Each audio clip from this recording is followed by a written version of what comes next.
Olá, estudantes do 8º ano. Sejam todos bem-vindos, sejam todas bem-vindas. Eu, professor Paulo Brito, e nós vamos conversar sobre absolutismo, uma forma de governo que caracterizou o mundo moderno. O mundo moderno que começa ali por volta do século XV, um pouco antes. Não há uma data para esse mundo moderno, mas o absolutismo ele foi uma característica século XV, XVI, XVII, sendo questionado só no século XVIII com a Revolução Francesa de 1789. Vamos dar uma olhada no nosso objetivo, olha só, identificar e compreender o pensamento de alguns teóricos absolutistas. Então a gente vai entender o que é o absolutismo e a gente vai também estudar alguns teóricos, filósofos que defendiam o absolutismo. Então vem com a gente, vamos aí fazer esse estudo, Olha só, você já ouviu falar do Palácio de Versalhes? Você sabe aonde esse palácio se localiza? Você sabe por que ele é considerado patrimônio mundial? E aqui uma vista do Palácio de Versalhes, e faço aí essas perguntas para a gente iniciar o nosso bate-papo, a nossa conversa sobre o absolutismo. Então olha só, o Palácio de Versalhes ele fica localizado próximo a Paris, não é? E ele foi residência da monarquia francesa ali por volta do século XVIII. Ele começou a ser construído no século XVII, no reinado do Luís XIV. E o palácio ele representa o luxo, o poder absoluto da monarquia, dos reis, da nobreza. Ele é considerado um dos maiores palácios do mundo, São aí cerca de 700 quartos no Palácio de Versalhes, muito ouro, para decorar o Palácio de Versalhes. Então ele traz essa ideia do poder absoluto dos reis, um dos maiores palácios do mundo para abrigar a família real francesa, Foi começado a construir no século XVII, no reinado do Luís XIV. Luís XVIII, que é o rei da Revolução Francesa, que foi decapitado, vivia no Palácio de Versalhes, Tem algumas informações sobre o palácio que hoje é considerado patrimônio mundial da humanidade, Olha só uma notícia para a gente pensar, Turismo na Arábia Saudita, um passeio pelo absolutismo. E essa notícia não é lá do século XVI, XVII, XVIII, é uma notícia aí do ano de 2019, E olha só, você conhece algum poder absolutista?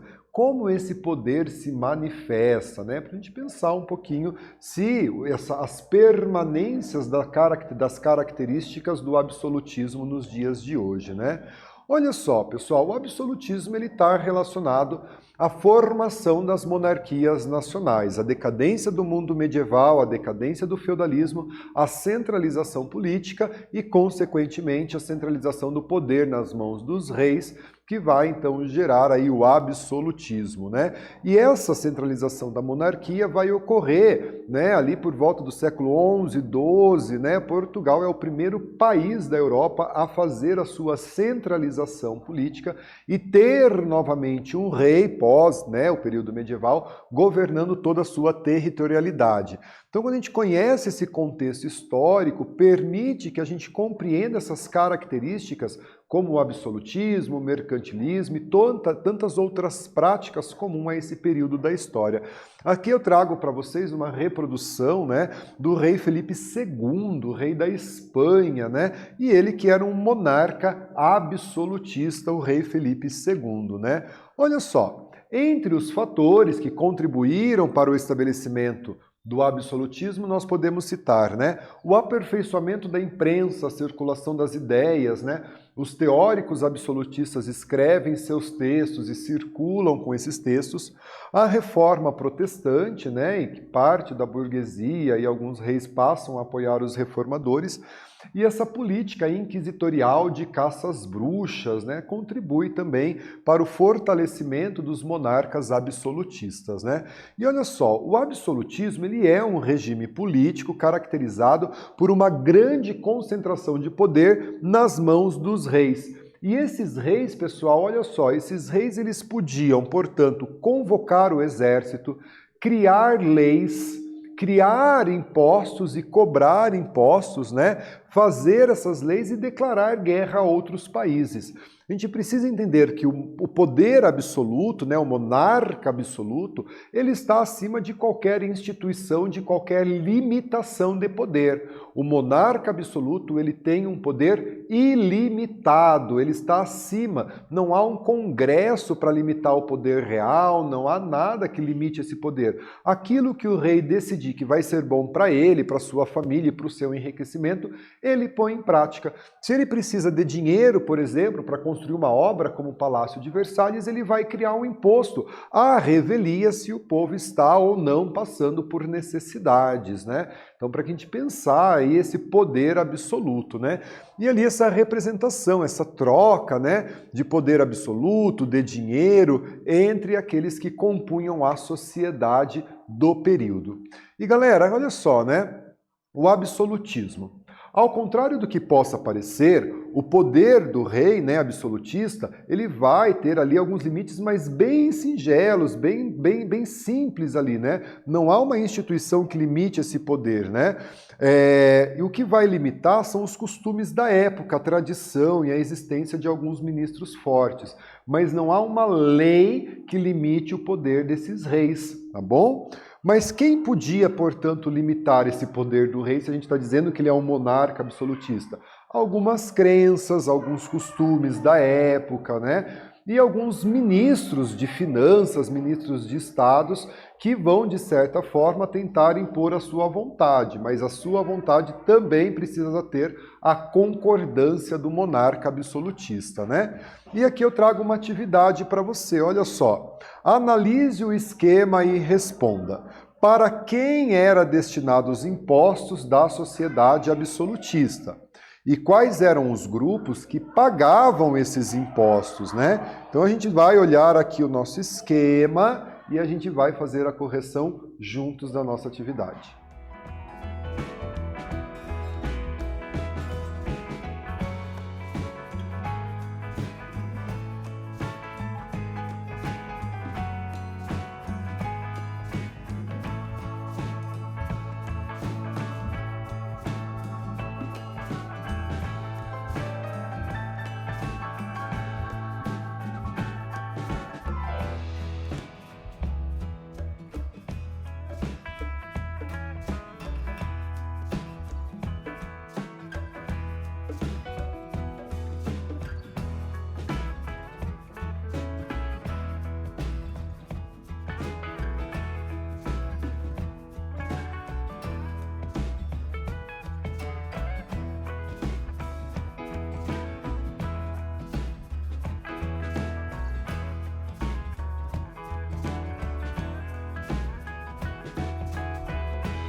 Pessoal, vamos corrigir a nossa atividade, né? Olhando aqui o nosso esquema, para quem era destinado o dinheiro dos impostos e quem pagavam esses impostos, né? Olha só, os impostos dessa sociedade, eles eram destinados ao rei, e os grupos que pagavam os impostos eram os burgueses, os camponeses e os artesãos.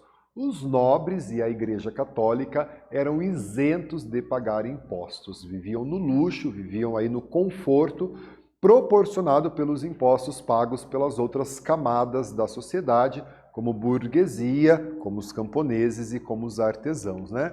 E eu disse a vocês que haveria necessidade de teóricos, de pessoas que justificassem o poder desse rei.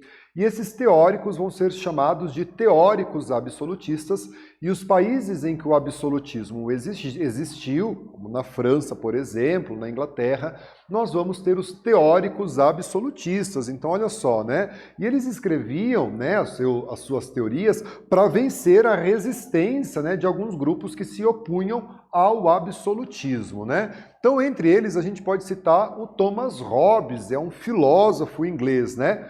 Escreveu uma obra, sua principal obra, chamada O Leviatã, em que ele afirmou que um Estado só seria forte se ele fosse capaz de limitar a liberdade individual, impedindo a guerra de todos contra todos. Então, para o Hobbes, a justificativa para o absolutismo é que o Estado deveria limitar a liberdade das pessoas. Olha só, o indivíduo deveria dar plenos poderes ao Estado, que era, portanto, governado por um monarca, renunciando à sua liberdade para proteger a sua vida, levado pela razão. Hobbes é considerado um contratualista, né? Então é um contrato em que os indivíduos abrem mão da sua liberdade em favor do Estado. Então ele tem uma liberdade limitada, uma vez que o Estado vai evitar que haja uma guerra entre todos contra todos. Então aí as ideias do Thomas Hobbes, autor do Leviatã, teórico absolutista, né? Um outro teórico absolutista que a gente traz aqui é o Jacques Bossuet. No seu livro Política, Jacques Bossuet, ele é um francês, ele utiliza a Bíblia, livro sagrado do cristianismo, para justificar o absolutismo monárquico, né? Olha só, o Bossuet e o Jean Bodin, outro teórico absolutista francês, vão dizer, por exemplo, que o trono do rei não é o trono do homem, é o trono do próprio Deus na terra, e que o rei vê de mais alto, vê de mais longe, ele vê melhor, então ele sabe o que é melhor para as pessoas, e por isso o poder dele tem que ser absoluto, porque ele é praticamente um representante de Deus na terra. E assim, Bossuet vai justificar a sua teoria absolutista. E aqui eu trago uma atividade para a gente pensar um pouquinho. Olha só, acima vemos pinturas de dois importantes teóricos do absolutismo. Aqui, à esquerda de vocês, Hobbes, à direita de vocês, Bossuet. Qual a importância da obra desses teóricos para o fortalecimento do poder real? Responda a atividade e a gente faz a correção juntos.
Galera, vamos corrigir a nossa atividade, né? Qual a importância da obra desses dois teóricos, Hobbes e Bossuet, para o fortalecimento do poder real, né? Trago aqui para vocês, ó. Ambos os teóricos, eles foram importantes para dar legitimidade ao poder do rei. Através das suas obras, eles procuraram legitimar o poder absoluto dos reis. Bossuet usando o elemento da fé para legitimar o poder do rei. E Hobbes se voltando para a razão, entendendo que só o poder absoluto poderia evitar um caos social, uma vez que os cidadãos abririam mão da sua liberdade individual em favor de um Estado forte e absoluto.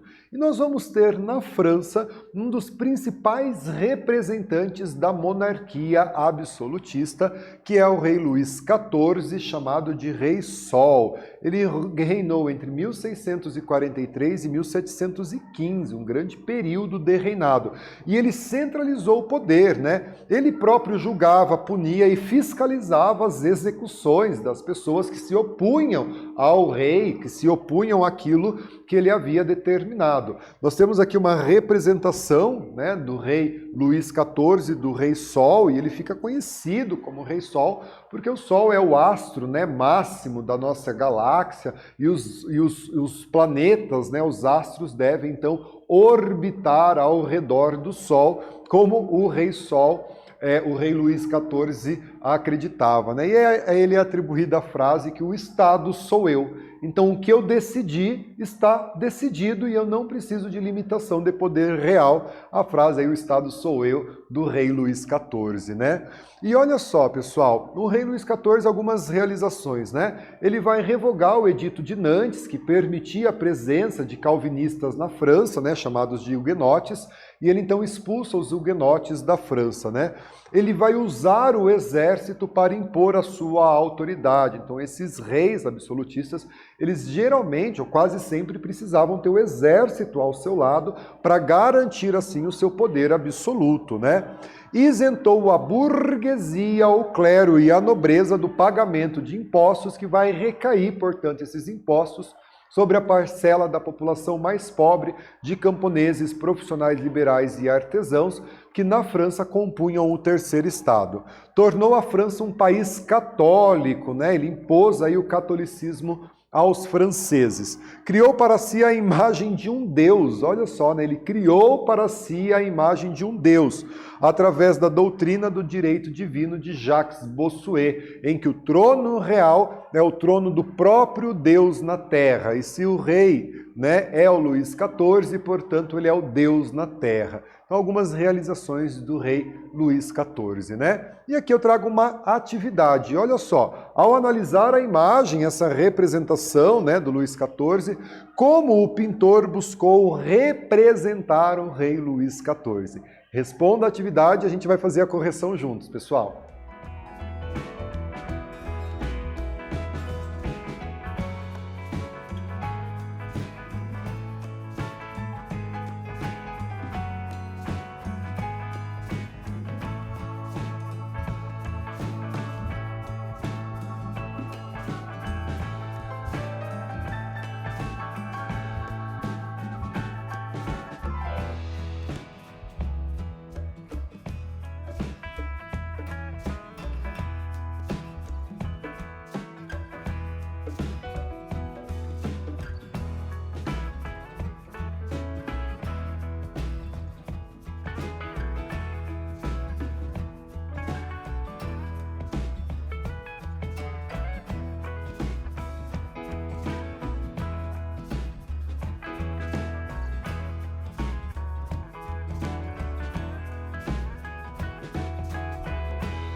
Pessoal, vamos corrigir a nossa atividade, né? Nós temos aí a representação do rei Luís XIV, o Rei Sol, o autor da frase "O Estado sou eu", e a pergunta é, né, como o autor da obra, né, o pintor, buscou representar Luís XIV, né? E olha só, ele vai representar, né, o rei de forma majestosa, as vestes longas e imponentes, justamente para demonstrar o poder absoluto do Luís XIV, Rei Sol, monarca da França entre os séculos 17 e início do século entre os séculos 17, isso mesmo, início do século 18, né?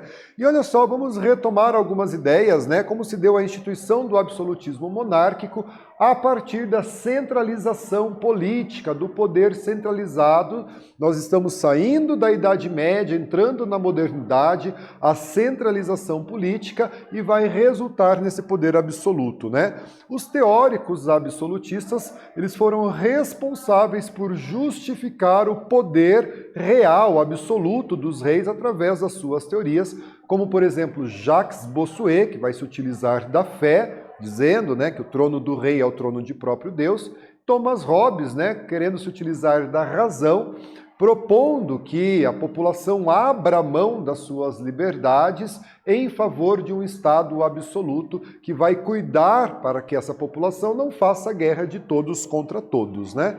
E o reinado do Luís XIV na França, representando assim o apogeu do absolutismo, mas nós vamos ter outros monarcas absolutos, como a Elizabeth da Inglaterra, monarcas portugueses, Felipe II da Espanha, Luís XVI da França, né? Vamos ter aí outros monarcas absolutistas também, além do Luís XIV. Que as nossas referências de aula, e eu agradeço a tua presença, a tua participação. Fiquem bem e até a próxima!